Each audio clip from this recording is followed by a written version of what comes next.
ಎಲ್ಲರಿಗೂ ನಮಸ್ಕಾರ. ಸ್ವಾತಿಸ್ ಕುಕ್ಕಿಂಗ್ಗೆ ಸ್ವಾಗತ. ಇವತ್ತು ಹೆಲ್ದಿ ಆ್ಯಂಡ್ ಟೇಸ್ಟಿಯಾದಂತಹ ಈವ್ನಿಂಗ್ ಸ್ನ್ಯಾಕ್ಸ್ ರೆಸಿಪಿ ಮಾಡೋದನ್ನು ನೋಡೋಣ. ಡೀಪ್ ಫ್ರೈ ಮಾಡದೆ ಕೂಡ ಟೇಸ್ಟಿಯಾದಂತಹ ಸ್ನ್ಯಾಕ್ಸ್ನ ಮಾಡ್ಕೊಳ್ಬೋದು. ಕಟ್ಲೆಟ್ ಮಾಡೋದಕ್ಕೆ ಇಲ್ಲಿ ತರಕಾರಿಗಳು ಏನೇನು ಬೇಕಾಗುತ್ತೆ ಅಂತ ನೋಡೋಣ. ಕ್ಯಾರೆಟು, ಹಸಿ ಬಟಾಣಿ, ಬೀಟ್ರೂಟು ಹಾಗೆ ಆಲೂಗಡ್ಡೆನ ತೊಗೊಂಡಿದ್ದೀನಿ. ಸಣ್ಣದಾಗಿ ಕಟ್ ಮಾಡ್ಕೊಂಡಿರೋಂತಹ ಕ್ಯಾಪ್ಸಿಕಮು, ಈರುಳ್ಳಿ ಹಾಗೆ ಕೊತ್ತಂಬರಿ ಸೊಪ್ಪು. ಮೊದಲಿಗೆ ಇಲ್ಲಿ ತರಕಾರಿಗಳನ್ನು ಬೇಯಿಸ್ಕೊಳ್ಬೇಕಾಗುತ್ತೆ. ನಾನು ಇಲ್ಲಿ ತರಕಾರಿನ ಸ್ಟೀಮ್ನಲ್ಲಿ ಬೇಯಿಸ್ಕೊಳ್ತಾ ಇದ್ದೀನಿ. ಹಾಗಾಗಿ ಒಂದು ಪಾತ್ರೆಯಲ್ಲಿ ನೀರು ಹಾಕಿ ಕಾಯೋಕ್ಕೆ ಇಟ್ಕೊಂಡಿದ್ದೀನಿ. ಈಗ ಮತ್ತೊಂದು ಬೌಲ್ನಲ್ಲಿ ನಾನೆಲ್ಲ ತರಕಾರಿಗಳನ್ನು ಹಾಕ್ಕೊಂಡು ಇಟ್ಕೊಳ್ತಾ ಇದ್ದೀನಿ. ನೀವು ಬೇಕಾದರೆ ಒಂದೇ ಸತಿ ತರಕಾರಿನೆಲ್ಲ ಕುಕ್ಕರ್ನಲ್ಲಿ ಹಾಕಿ ಕೂಡ ಬೇಯಿಸ್ಕೊಳ್ಬೋದು. ಇಲ್ಲಿ ಆಲೂಗಡ್ಡೆನ ಸಪ್ರೇಟಾಗಿ ನಾನು ಇಟ್ಕೊಳ್ತಾ ಇದ್ದೀನಿ. 15ರಿಂದ 20 ನಿಮಿಷ ತಗೊಳುತ್ತೆ ತರಕಾರಿ ಎಲ್ಲ ಬೇಯೋಕ್ಕೆ. ಯಾರೆಲ್ಲ ತರಕಾರಿ ತಿನ್ನೋಕ್ಕೆ ಇಷ್ಟಪಡಲ್ಲ ನೋಡಿ, ಅಂಥವ್ರಿಗೆ ಈ ಸ್ನ್ಯಾಕ್ಸ್ನ ಮಾಡಿಕೊಡಿ. ಖಂಡಿತವಾಗ್ಲೂ ಇಷ್ಟಪಟ್ಟು ತಿಂತಾರೆ. 20 ನಿಮಿಷ ಆಗಿದೆ. ನಾವು ತರಕಾರಿ ಎಲ್ಲ ಬೆಂದಿದೆಯಾ ಅಂತ ಚೆಕ್ ಮಾಡ್ಕೊಳ್ಳೋಣ. ನೋಡಿ, ತರಕಾರಿ ಬೆಂದು ರೆಡಿಯಾಗಿದೆ. ಗ್ಯಾಸ್ನ ಆಫ್ ಮಾಡ್ಕೊಳ್ತಾ ಇದ್ದೀನಿ. ತರಕಾರಿ ಎಲ್ಲ ಸ್ವಲ್ಪ ತಣ್ಣಗಾದ್ಮೇಲೆ ನಾವು ಒಂದು ಬೌಲ್ಗೆ ಹಾಕ್ಕೊಳ್ಳೋಣ. ಮೊದಲಿಗೆ ಇಲ್ಲಿ ನಾನು ಆಲೂಗಡ್ಡೆ ಸಿಪ್ಪೆನ ಹಾಕ್ಕೊಂಡು ಸ್ಮ್ಯಾಶ್ ಮಾಡ್ಕೊಳ್ತಾ ಇದ್ದೀನಿ. ಚೆನ್ನಾಗಿ ಪೇಸ್ಟ್ ಥರ ಆಗೋ ಹಾಗೆ ಇಲ್ಲಿ ನಾವು ಸ್ಮ್ಯಾಶ್ ಮಾಡ್ಕೊಳ್ಬೇಕಾಗತ್ತೆ. ಕಟ್ಲೆಟ್ನ ನಾನಿಲ್ಲಿ ತವಾ ಫ್ರೈ ಮಾಡ್ಕೊಳ್ತಾ ಇದ್ದೀನಿ, ಡೀಪ್ ಫ್ರೈ ಮಾಡ್ಕೊಳ್ತಾ ಇಲ್ಲ. ಖಂಡಿತ ಯಾರೆಲ್ಲ ತರಕಾರಿ ತಿನ್ನಲ್ಲ ನೋಡಿ, ಒಂದ್ಸರಿ ಈ ಸ್ನ್ಯಾಕ್ಸ್ನ ಟ್ರೈ ಮಾಡಲೇಬೇಕು. ತುಂಬಾ ಟೇಸ್ಟಿಯಾಗಿರುತ್ತೆ. ಈಗ ತರಕಾರಿಗಳನ್ನು ಹಾಕ್ಕೊಳ್ತಾ ಇದ್ದೀನಿ. ನಾನಿಲ್ಲಿ ಮಿಸ್ಸಾಗಿ ನೀರನ್ನೆಲ್ಲ ಸೇರಿಸ್ಬಿಟ್ಟು ಹಾಕ್ಬಿಟ್ಟಿದ್ದೀನಿ. ನೀರನ್ನ ಹಾಕ್ಕೊಳ್ಬೇಡಿ.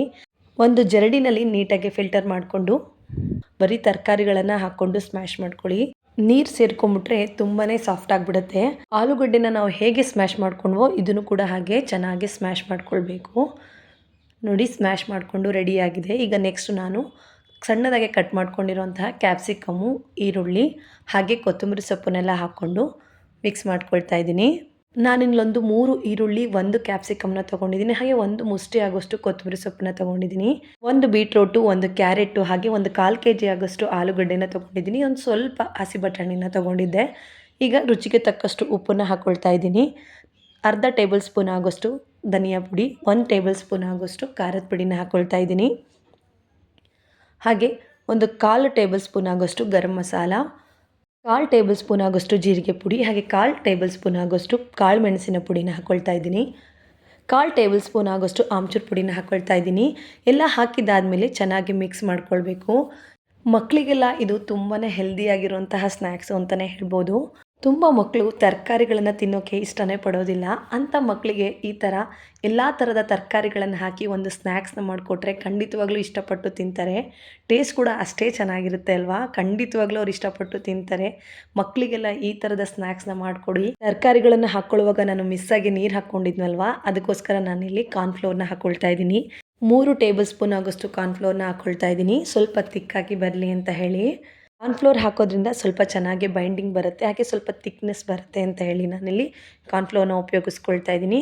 ಮಿಕ್ಸ್ ಮಾಡ್ಕೊಂಡಿದ್ದಾಗಿದೆ. ಈಗ ಬ್ರೆಡ್ ಕ್ರಮ್ಸ್ನ ತೊಗೊಂಡಿದ್ದೀನಿ. ಇಲ್ಲಿ ಸಣ್ಣ ಸಣ್ಣ ಉಂಡೆಗಳನ್ನು ಮಾಡಿಕೊಂಡು ಇಲ್ಲಿ ರೌಂಡ್ ಶೇಪ್ನ ಮಾಡ್ಕೊಳ್ತಾ ಇದ್ದೀನಿ. ನಿಮಗೆ ಯಾವ ಶೇಪ್ ಬೇಕೋ ಆ ಶೇಪ್ನಲ್ಲಿ ಮಾಡ್ಕೊಳ್ಬೋದು. ಬ್ರೆಡ್ ಕ್ರಮ್ಸ್ನಲ್ಲಿ ನಾನು ಈಗ ಇದನ್ನು ರೋಲ್ ಮಾಡ್ಕೊಳ್ತಾ ಇದ್ದೀನಿ. ಹೀಗೆ ಎಲ್ಲದನ್ನು ಮಾಡಿಕೊಂಡು ನಾವು ತವಾ ಫ್ರೈ ಮಾಡ್ಕೊಳ್ಬೇಕಾಗತ್ತೆ. ನೋಡಿ, ಎಷ್ಟು ಚೆನ್ನಾಗಿ ಬ್ರೆಡ್ ಕ್ರಮ್ಸಲ್ಲಿ ನೀಟಾಗಿ ರೋಲ್ ಆಗಿ ರೆಡಿಯಾಗಿದೆ. ಹೀಗೆ ಒಂದು ಸ್ವಲ್ಪ ಮಾಡಿ ರೆಡಿ ಇಟ್ಕೊಳ್ಳಿ.